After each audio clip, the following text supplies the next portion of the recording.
Bonjour et bienvenue à cette nouvelle séance de cours sur les intégrales impropres, dédiée aujourd'hui à la définition et aux propriétés principales de la fonction gamma. Vous aurez l'occasion de rencontrer cette fonction très souvent, notamment dans des exercices sur les variables aléatoires à densité. Très peu de cours aujourd'hui, essentiellement des démonstrations, qu'il me semble essentiel de bien travailler, d'une part parce que ça vous permettra de bien retenir les propriétés de la fonction gamma, mais surtout, comme toujours quand on travaille les démonstrations, parce que c'est au travers de ce travail qu'on peut s'approprier les notions du cours, s'approprier les méthodes de raisonnement sur les intégrales impropres et se familiariser avec les méthodes de calcul. Donc commençons par le théorème.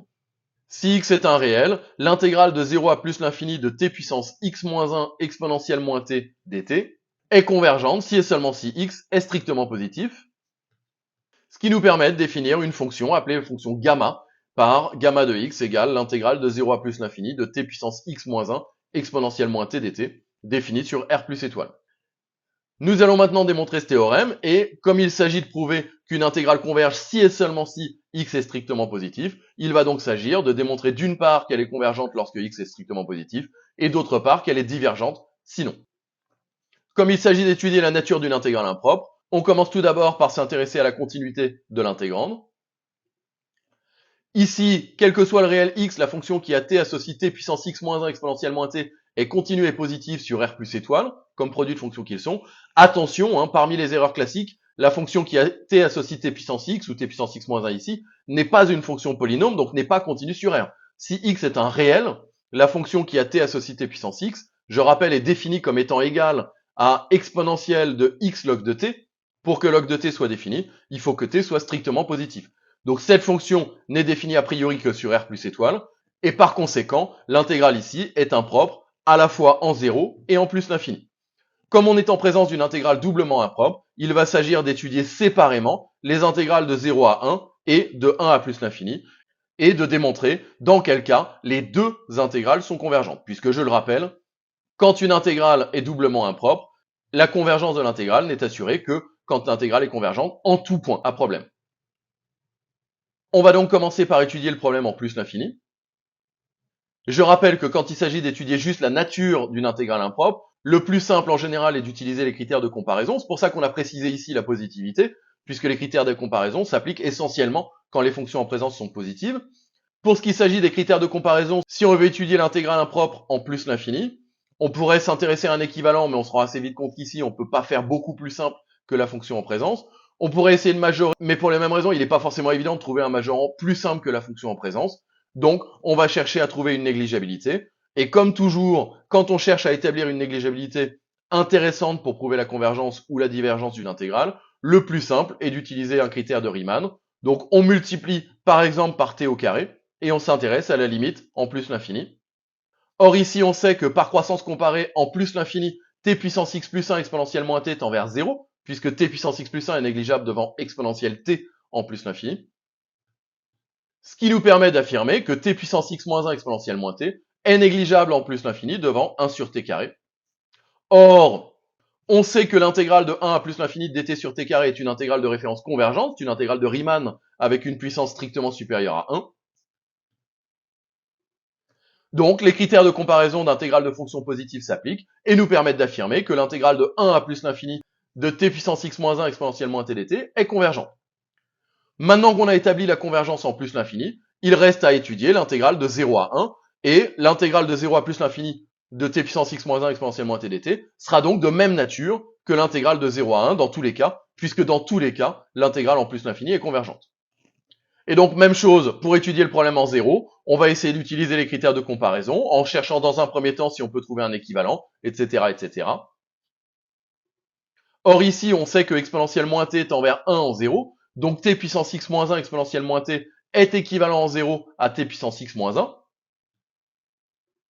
Mais t puissance x moins 1 est aussi égal à 1 sur t puissance 1 moins x. Par conséquent, on est encore en présence d'une intégrale de Riemann. On sait que l'intégrale de 0 à 1 de dt sur t puissance 1 moins x converge si et seulement si 1 moins x est strictement inférieur à 1. Donc, si et seulement si x est strictement positif. Et donc, par conséquent, d'après les critères de comparaison d'intégrales de fonctions positives, l'intégrale de 0 à 1 de t puissance x moins 1 exponentielle moins t dt est convergente si et seulement si x est strictement positif.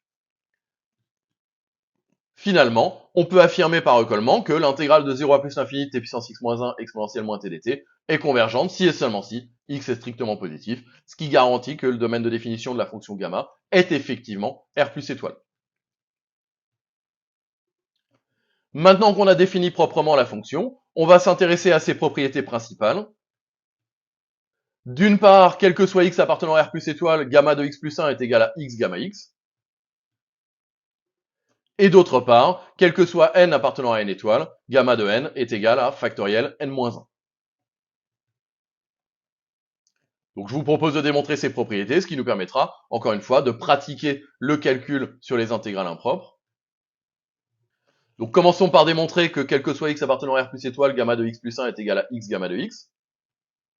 Quand on veut démontrer une égalité portant entre intégrales impropres, en général, il y a essentiellement deux options à envisager, ou bien l'intégration par partie, ou bien le changement de variable, sachant que la première chose à essayer, en général, à moins que quelque chose vous saute aux yeux, ça sera le plus souvent l'intégration par partie. Cela devrait d'autant plus être évident ici que si on compare les intégrales gamma de x plus 1 et gamma de x, l'intégrande est essentiellement la même. La chose qui change principalement, c'est la puissance de t. Et on voit que gamma de x plus 1, c'est une intégrale de t puissance x exponentielle moins t, tandis que gamma de x, c'est l'intégrale de t puissance x moins 1, et qu'il est facile de passer de t puissance x à t puissance x moins 1 par dérivation, d'où l'idée de procéder à une intégration par partie. J'insiste sur le fait qu'en prépa ECG, vous ne disposez pas de théorème d'intégration par partie pour les intégrales impropres, et donc que par conséquent, si l'on souhaite procéder à une intégration par partie, il va s'agir dans un premier temps de se ramener à l'intégrale d'une fonction continue sur un segment, d'effectuer l'intégration par partie, et ensuite de passer à la limite aux bornes pour retrouver les intégrales qui nous intéressaient. Comme ici, je le rappelle, l'intégrale était impropre en 0 et en plus l'infini. On va donc choisir deux réels a et b strictement positifs et s'intéresser à l'intégrale de a à b de t puissance x exponentielle moins t dt, effectuer l'intégration par partie, et ensuite, quand on le pourra, faire tendre tout d'abord a vers 0, puis b vers plus l'infini, ou dans l'autre sens, peu importe. Comme on veut faire apparaître t puissance x moins 1, on va choisir de dériver t puissance x et par conséquent d'intégrer exponentielle moins t. Pour cela, on va donc commencer par préciser que l'intégration par partie est légitime, en indiquant que les fonctions qui à t associent t puissance x et qui à t associent moins exponentielle moins t sont effectivement de classe C1 sur R plus étoile. Il n'est pas nécessaire d'en dire plus ici puisque ce sont des fonctions de référence. Donc, on peut effectuer une intégration par partie qui nous donne dans le crochet moins t puissance x exponentielle moins t de a à b, moins l'intégrale de a à b de x t puissance x moins 1 fois moins exponentielle moins t dt, c'est-à-dire par linéarité de l'intégration, plus x fois l'intégrale de a à b de t puissance x moins 1 exponentielle moins t dt.